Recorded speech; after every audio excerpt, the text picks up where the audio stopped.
Kamusta po mga kababayan? Hindi ko alam kung ako ay masisiyahan, malulungkot, o maguguluhan, o madidismaya nung nakita ko na finally ang dating Speaker of the House, si Martin Romualdez, ay nagpakita na para maimbestigahan siya.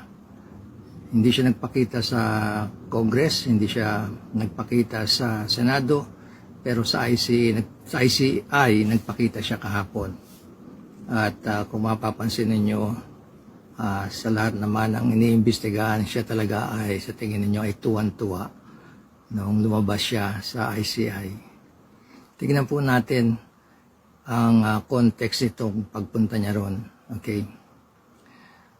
Nagpunta po siya ron, ang balita, supposedly, ay gusto niya maging state witness. Naintindihan natin dahil dun sa nakaraang investigasyon ng Senado dun sa pamilya ng mga Diskaya at nagpunta sila sa Department of Justice. Naintindihan natin ang kinakailangan para maging state witness ka. Number one, sinasabi nila, dapat ikaw ay isa sa mga gumawa ng krimen. Hindi pwede yung nakinig ka lang, sabit lang, o kaya nag-observer ka lang. Kasi kung ikaw ay kasama sa krimen, ibig sabihin ikaw ay kasama mula sa simula ng planuhin ng krimen at sa usapan nandoon ka at sa actual execution, yung paggawa ng krimen, nandoon ka. Kaya sinasabi nga nila, kung ikaw ay nandoon, ikaw lang ang hindi pinaka-mastermind o hindi ikaw ang gumawa ng krimen na pinakamalaki. Ibig sabihin, hindi ikaw ang nagplano, nakisali ka lang doon. Kasali ka, actually. Okay. Yun ang punto ng pagiging isang state witness. At dapat sabihin mo lahat ang nangyari dun sa krimen. Lahat. Walang itinatago. So, sigurado, sasabihin mo kung sino yung mga nag-participate, kung paano nyo pinlano, sino ang mastermind na nagsabi sa'yo. Yan importante. Yung pinuno na nagsabi sa'yo na gawin mo yung krimen na yan, kasali ka dyan.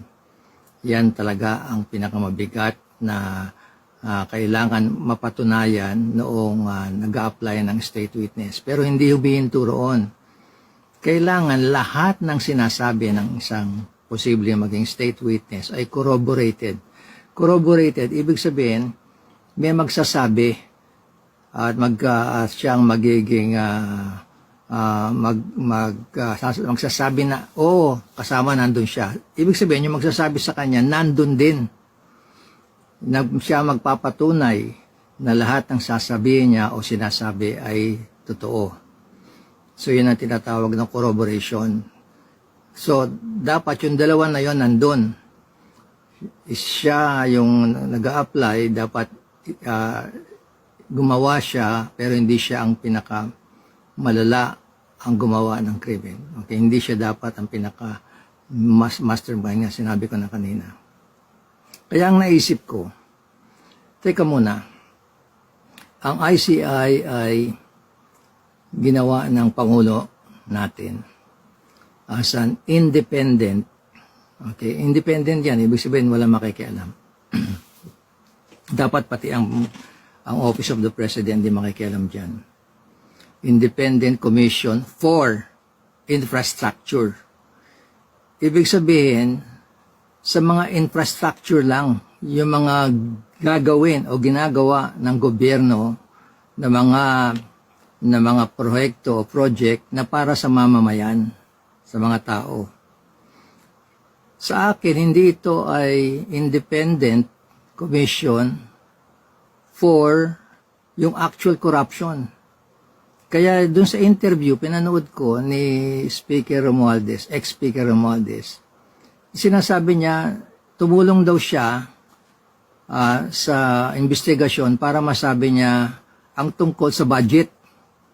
So lahat tungkol sa budget ang pinag-uusapan. Pero ang commission hindi naman para pag-aralan ang budget. Ang pinag-aaralan dito yung mga tungkol sa ginagawa ng mga gobyerno para sa mamamayan, yun nga infrastructure. Ngayon, tama ba na isali din ang tungkol sa budget, usapan tungkol sa budget, hindi ba, ng ICI? Pero assuming na kasama yung budget na yon, number one, kailangan aminin din ni ex-Speaker Romualdez na kasama siya dito sa paggawa ng budget na to. Kaya nagkaroon ng pagkakataon makapagnakaw ang mga congressmen, yung nasa DPWH sa mga project at mga contractors. Number one. Pangalawa, sino ang magsasabi na ang sinasabi niya ay totoo? So dapat meron siyang corroborator, yung magsasabi sa kanya. Sa ngayon, ang pwede lang makapagsabi tungkol dyan sa budget ay wala nang iba kundi yung wala dito. Alam na natin kung sino yun, di ba? Dati kasing nasa committee yun ng appropriation. Siya talaga ang nag-appropriate, nagbibigay ng mga project at saka mga budget doon sa mga ginagawa ng gobyerno. Kaya hindi ko malaman nga ano ba talaga ang dahilan kung bakit nakapag-attend si Speaker Romualdez dito sa ICI.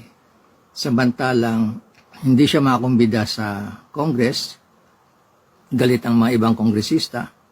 Hindi siya makakumbida sa Senado, galit ang ibang mga Senado sa kanya.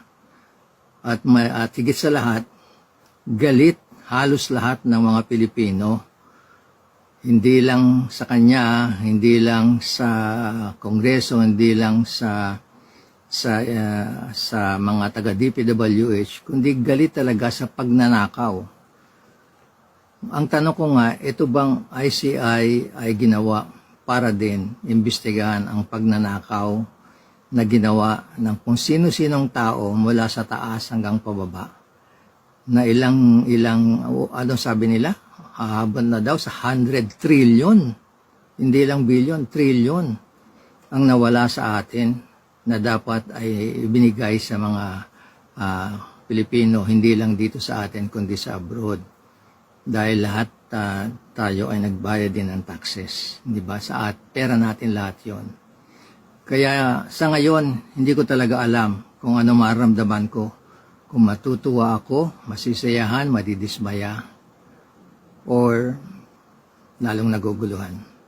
Nasa sa inyo na po yan, mga kababayan ko. Ano sa tingin ninyo? Ano naisip ninyo sa nangyayari ngayon? Maraming salamat sa panonood. God bless the Philippines. God bless the Filipinos. Sana rin, God bless all the investigators and all the government officials of our country. Thank you very much.